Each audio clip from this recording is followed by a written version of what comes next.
마태복음 5장 4절 말씀, 한 절의 말씀 우리 함께 다 같이 독학하겠습니다.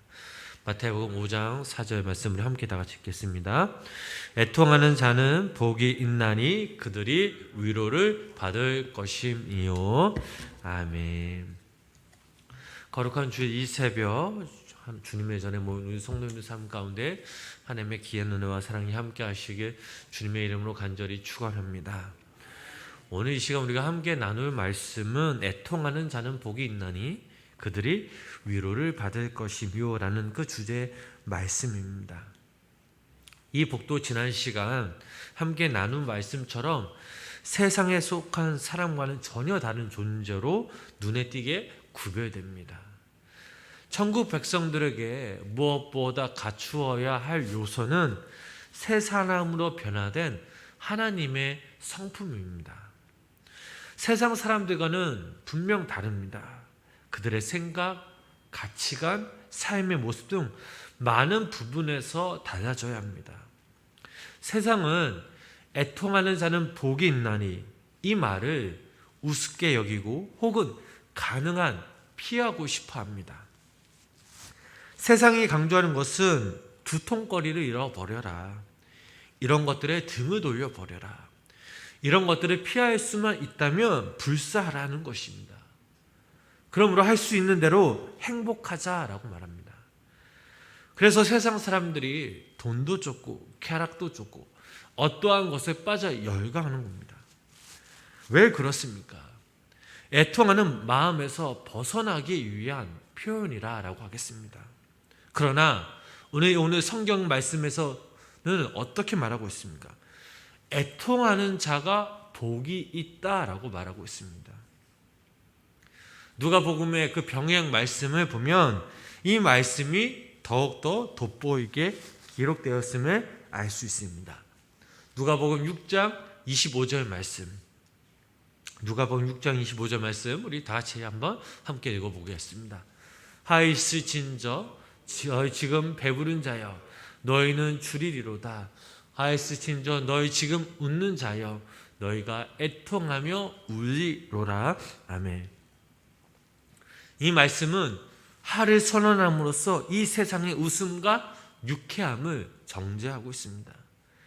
여기서 가장 핵심된 말씀은 애통하는 사람들에게는 복과 행복과 기쁨과 평화를 약속합니다. 여기서 말하는 애통은 영적인 애통입니다. 지난 시간 말씀드린 것처럼 심령이 가난하다라는 이 말은 한마디로 하나님 앞에 주장할 것도 드릴 것도 죄인임을 깨닫는 상태입니다. 즉 영혼이 가난한 사람이요 자랑할 것이 없는 사람입니다. 이런 사람의 두 번째 태도가 바로 애통하는 마음입니다. 자신의 심령 가운데 아무것도 없다라고 깨닫는 그 순간 가장 심각하게 느끼는 그 마음이 바로 애통하는 마음입니다. 그래서 하나님의 첫 번째 성품이었던 가난한 마음, 또한 두 번째 애통하는 마음은 동시적으로 같이 연결되어 있다라는 것입니다. 많은 사람들은 이 세상에서 자신이 꽤나 괜찮은 사람인 줄 알고 은근히 자부심을 가지고 살아갑니다. 능력이 뛰어나다든지 외모가 괜찮다든지 여러 가지 이유들을 나열하면서 자신을 자랑하죠. 어떠한 사람은 이것을 겉으로 표현하는 사람들도 있고 또 반대로 속으로 감추는 사람이 있습니다. 그런데 분명한 사실 하나는 하나님 앞에 서면 그야말로 아무것도 아닌 사람이라는 것입니다. 그리스도인들이 이 땅에서 살아가다 보면 어느 날 성령님의 도우심으로 인해 자신의 실상을 보게 됩니다. 자신이 꽤나 괜찮은 사람이라고 생각했는데 이 한상에서 깨어났을 때 자신의 가장 연약한 부분, 지금까지 사람들 앞에서 자신을 자랑했던 그런 것들이 아무것도 아님을 깨닫고 그저 보잘것없는 한 영혼이라는 그 사실을 깨닫게 됩니다. 도대체 나는 누구인가? 나는 무엇을 위해 살아가고 있는가? 만약 내가 죽는다면 과연 내가 천국에 갈 수 있을까? 라고 생각하는 그 순간에 인생의 깊은 회의와 절망, 허무감에 빠지는 충격을 경험하게 됩니다. 이때 자신 안에 있는 것은 죄와 허물뿐이고 기억하기 싫은 그런 가감한 생각이 나며 조용히 내면적인 것에부터 무너지는 것을 느낄 수가 있습니다. 울어도 끝이 없습니다. 하염없이 그저 눈물만 흘러내릴 뿐입니다. 그저 그 마음 가운데 애통하는 그 마음밖에 없습니다. 자, 이것이 바로 애통하는 마음입니다. 그런데 예수님은 이러한 사람이 진정 행복한 사람, 복 있는 사람이라 라고 말씀하셨습니다. 예수님께서 말씀하시는 이 애통함은 세상의 애통함과 다릅니다. 세상에서의 애통함은 손해를 보거나 남에게 속임을 당하거나 사랑하는 사람과 이별했을 때 몸부리치는 그런 이별의 아픔도 있습니다. 그러나 성경은 이와 다릅니다. 예수님이 말씀하시는 이 애통은 영적인 애통, 자기 자신 안에 있는 죄와 허물을 목격하면서 그 죄의 싹은 사망이요 그의 죄의 결과는 심판이요 거기에 하나님의 진노가 있음을 깨닫고 그로 인해 몸부리치며 애통하는 것이 바로 성경에서 말하는 애통입니다.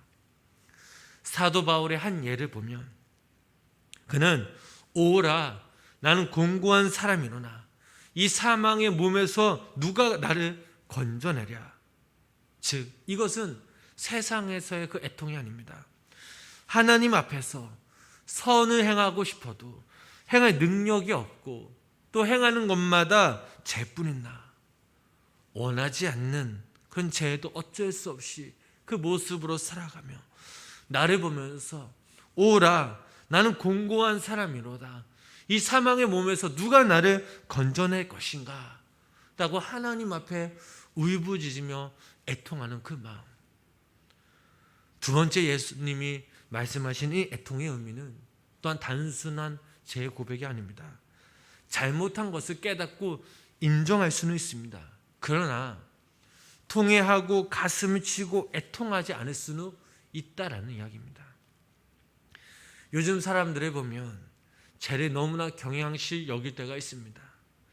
모든 죄의 이 개념을 법에 걸지만 않으면 죄가 아니라는 데 두고 있습니다.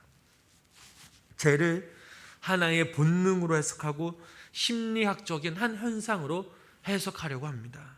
그런데 문제는 교회와 그리스도인들 역시 이 세상을 닮아가면서 죄를 별거 아닌 것처럼 취급하려고 하는 것입니다. 이것이 오늘날의 큰 문제입니다. 세상을 닮아가는 교회의 모습, 그리스도인들의 모습을 우리는 볼 수 있습니다. 이것은 너무나 심각한 문제요, 중요시할 여겨야 할 문제입니다. 그리스도인들 중 하나님 앞에서 죄보다 사람들에게 들켰느냐 안 들켰느냐를 더 중요하게 생각합니다. 하나님 앞에서 이 죄라는 것을 생각하지 않습니다. 과거의 우리의 모습을 돌아보면 하나님 앞에서 죄인 아닌 자가 없을 것입니다. 그래서 사람들은 그 생각만 하면 괴롭기 때문에 그 생각을 안 하려고 하고, 인간이면 누구나 그럴 수 있지 않느냐며 자신을 스스로 변명하여 자기의 영혼의 위로를 받고자 합니다. 그런데 중요한 사실은 하나님 앞에서 이런 사실들이 다 무너진다라는 것입니다.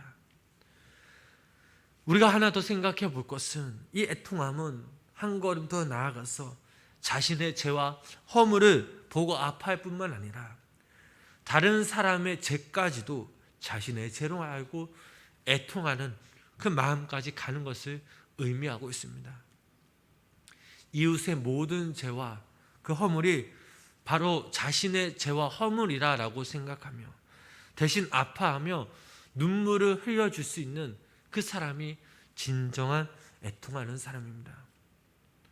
진정한 그리스도인이란 이 모든 것을 대신하여 책임지는 사람입니다. 예수님은 누가복음 19장 41절과 44절 말씀에서 예루살렘의 그 멸망의 모습을 보시면서 우셨습니다. 요한복음 11장 35절 말씀에서 나사로의 죽음 앞에서 눈물을 흘리셨습니다. 십자가에서 못 박히실 때 피 흘리며 죽으실 때도 저들의 죄를 용서해 달라고 기도하시면서 죽으셨습니다. 이것이 바로 애통하는 마음입니다. 오늘 말씀에서 애통하는 자는 복이 있나니 그들의 위로를 받을 것이며, 하나님께서는 애통하는 자에게 하나님의 위로가 함께 하신다라고 본문의 말씀에 나와 있습니다. 애통하는 자에게 진정한 위로가 하늘에서 내려온다라고 했습니다. 사람은 누구나 다 누구든지 위로를 받기 원합니다.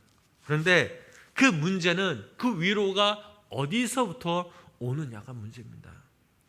위로는 하나님으로부터 와야 참 위로가 되는 것입니다.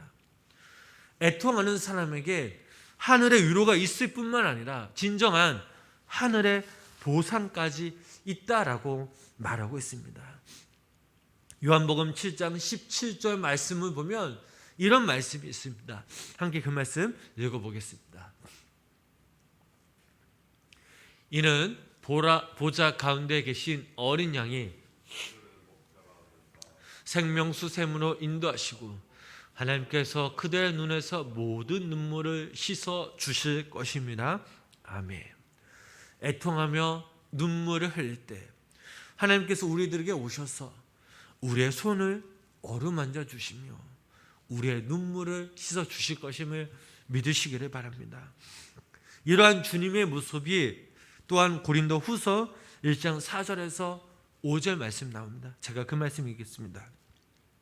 우리의 모든 환난 중에서 우리를 위로하사 우리로 하여금 하나님께 받는 위로로서 모든 환난 중에 있는 자들을 능히 위로하게 하시는 이시도로다. 하나님은 실로 우리의 위로의 하나님이심을 믿으시기를 바랍니다. 이 위로는 우리가 진정 애통하는 마음을 가질 때 하나님께로부터 얻을 수 있는 귀한 위로입니다. 우리들에게 다가와 오셔서 힘이 되어 주시고 용기도 내어 주시고 어떠한 환난에 극복할 수 있도록 도와주시는 그 분이 바로 하나님이심을 믿으시기를 바랍니다. 사랑하는 성도님 여러분, 모든 성도님들에게, 모든 사람들에게는 위로가 필요합니다. 격려받고 싶고 위로받고 싶어 합니다. 인정받고 싶어 합니다. 그러나 세상이 우리들에게 주는 것은 분명한 한계가 있습니다. 진정한 위로가 되지 못합니다. 그러나 하나님이 주시는 위로는 세상이 주는 그 위로와 다릅니다. 이것은 그냥 받는 것이 아니라 우리 마음 가운데, 우리 모습 가운데 애통하는 그 자의 그 마음이 있어야 될 줄 믿습니다. 이 애통은 우리의 감정에 의한 애통의 마음이 아닙니다. 자신의 죄를 주님께 고백하며 그 죄를 위해 울부짖으며 가슴이 치며 통곡하는 그 마음이 있어야 합니다. 요처럼 고난의 언덕에 서서 현실을 직시하는 사람, 예레미야처럼 자신의 그 눈물을 흘리면서 자기 민족을 위해 기도하는 사람, 이런 사람들만이 하나님께로부터 위로를 받을 수 있습니다. 여기 우리 성도님들, 또 영상을 통해 예배를 드시는 우리 성도님들 삶 가운데 오늘 우리의 현실을 바라보면서 회개의 눈물을 흘리며 주님 앞에 나아가시길 부탁을 드립니다. 교회와 나라와 민족의 죄악된 모습을 회개합니다. 다른 사람들을 정죄하는 것이 아니라 내 마음 가운데, 내 모습 가운데 죄가 있다면 그 죄를 하나님 앞에 믿고 맡기며 하나님 나를 긍휼히 여겨 주시옵소서, 나를 위로해 주시옵소서라고 함께 기도해야 될 줄 믿습니다. 또한 우리가 우리 주변에 있는 사람들에게 함께 기뻐할 때 함께 기뻐해 주고, 슬퍼할 때 함께 눈물을 같이 흘려주며, 또 우리가 그들을 위해서 진정 애통하는 그 자의 마음, 그 마음, 울어주는 그 신앙의 모습이 우리 안에 있을 때, 그때 하나님은 우리에게 애통하는 그 마음을 주실 줄 믿습니다. 기도하겠습니다. 하나님, 오늘도 우리가 말씀 앞에 비추어 봤을 때 우리에게 진정 애통하는 마음이 없었으면 고백합니다. 시기하며 미워하며 정죄하는 그 마음들, 분노하는 그 마음들, 그러나 이 애통하는 그 마음조차 말랐음을 이 시간 주님 앞에 고백합니다. 하나님, 저희들에게 애통하는 마음을 주시옵소서. 하나님 앞에 섰을 때 우리의 죄를 낱낱이 고백하면서 울부짖으며 부르짖으며 우리의 마음을 가슴 통곡을 치며 주님 앞에 나아갈 때에 하나님, 그때에 우리 가운데 모습 가운데 애통하는 마음을 주시옵소서. 하나님, 우리의 죄악 때문에 우리가 눈물을 흘리게 하시고, 우리의 가정을 위해서, 우리의 교회를 위해서, 이 나라와 이 민족 가운데 현실을 바라보면서, 허무가 죄악을 바라보면서 애통하는 마음을 가질 때에 예수님과 같은 그 애통하는 그 마음을 우리 가운데 부어 주시옵소서. 오늘 하루 거룩한 주일입니다. 하나님, 우리가 가정에서나 또 교회에서 진정 하나님 앞에 예배자로 서게 해주시고, 우리의 마음을 들어 우리의 중심을 들어 주님 앞에 나아갈 때에 성령님, 그 마음 가운데 위로하여 주시고, 또 우리와 함께 하셔서 오늘 드려지는 이 예배가 하나님을 받으시기에 합당한 예배가 될 수 있도록 각 가정에 또 교회에 임하게 하여 주시옵소서. 또한 새벽마다 주님께 나와 간절히 기도하며 부르짖으며 기도하는 우리 성도님들 삶 가운데 성령님께서 날마다 개입하여 주시고, 저들의 간절한 간구와 목소리, 저들의 아버지 작은 숨소리조차 들어주시는 그 하나님께서 하나님 때 응답받는 누의 은혜의 역사가 우리 성도님들 삶 가운데 임하게 하여 주시옵소서. 예수님의 이름으로 간절히 기도드렸습니다. 아멘. 우리 찬송가 350